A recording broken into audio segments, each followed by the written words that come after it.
Hello and welcome to Conversation Corner. This is your host Kunal, and on this channel, we dissect interesting ideas. The idea we'll be analyzing today is using your intelligence versus reinventing the wheel. Pay attention to this concept closely because it's very important and can lay the foundations for how you should go about navigating the world. Now, reinventing the wheel is a very interesting expression, and when I first learned this expression, I was quite intrigued by it. What this essentially means is if someone has discovered something and it has been tested and proven, you don't need to run the same experiments again.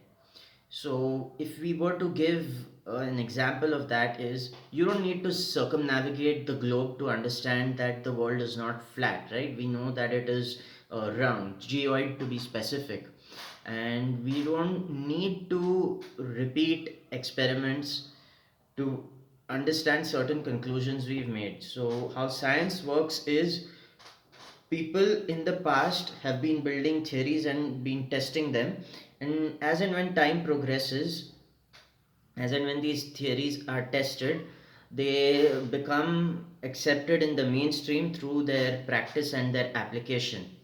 So you don't need to question the validity of these practices all the time. Let's give an example. Washing your hands now has been considered standard practice as a form of maintaining good hygiene, right? But washing your hands was not always a standard practice in terms of hygiene, let's say 300 years ago. It was, I believe, an Austrian physician by the name of Semmelweis, if I'm not mistaken, who incorporated this practice. And when he first came out with the theory that it was extremely important to wash your hand to kill germs, this was a theory that was hotly debated and sometimes even rejected. Only studies that came later helped prove his theory that it was indeed important to wash your hands. Now, this is knowledge that has been passed down from one generation to the other, and we don't need to run those experiments again to understand the importance of washing your hands and its relation with good hygiene. Now, this is a worldview that has been inherited by you. You have not had to run the experiments from day one. So, in a certain sense, this can be called spoon feeding, and I would say it's the good kind of spoon feeding. Now, the problem arises when everything we use in our life becomes a way to navigate the world through spoon feeding. What I mean to say is, before trying and understand, before trying to understand how to solve a problem, if your immediate reaction is to find the answer on Google, what you're really doing is you're giving up your own sense of discrimination and intelligence. You're trying to find quick solutions. In terms of gaming, this can be known as trying to find cheat codes to beat the game. So if you keep this practice on again and again and again, it repeats itself and it becomes a habit. And every time you're faced with a problem in life, your immediate solution is to go to a person or is to go to Google try and find an answer to the problem you have at hand. And this is what creates dependency. Now the problem with using Google 100% of the time is you're getting an inherited worldview. Let's say you're going on a road which is a clear path. Now if everyone comes on that road, the road becomes pretty crowded, right? So you don't really get an advantage in life when you're doing what everyone is doing, because as economic theory puts it out, when everyone gets to know a strategy that does pretty well, profits start declining, right? And they start becoming flat in a sense. So in order to really understand how to navigate life, sometimes we do have to go through the very arduous task of trying to use and apply our mind and our discrimination to the problems that we're facing. We will often have to run experiments without knowing what the outcome of these experiments are going to be, which in common language is called trial and error.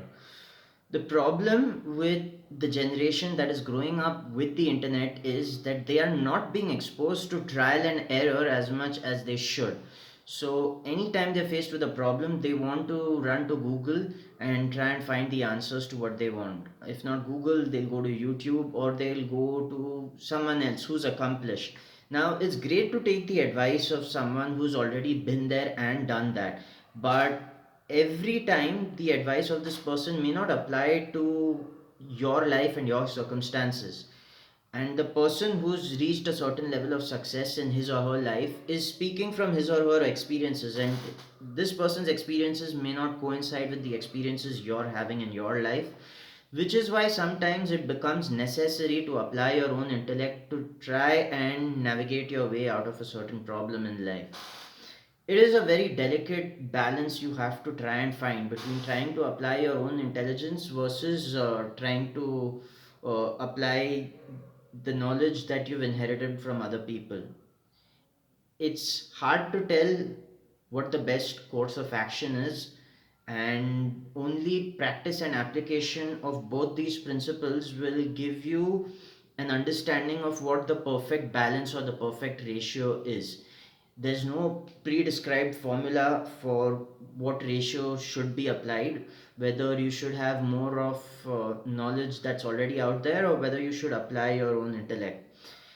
Either extremes are not good, because if you only try and apply knowledge which we call second hand knowledge, something that is not being gained from your own experience, you'll find the application of that very hard and very often it won't bring you results. Versus if you just try and apply your own intellect, you'll be running a lot of experiments and you'll be losing a lot of time, and you'll lose out on the possibility of cutting your learning curve, which you can do if you take the help of someone who's been there, done that.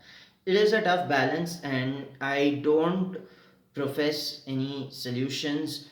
I don't profess any straight, clear cut path. But what I want to expose you to is that both these ideas have merit, and success, as they say in life, would come from a proper application of both these principles. Hope this video helps you in trying to make decisions better, and thank you for giving me your time. I'll see you in the next video.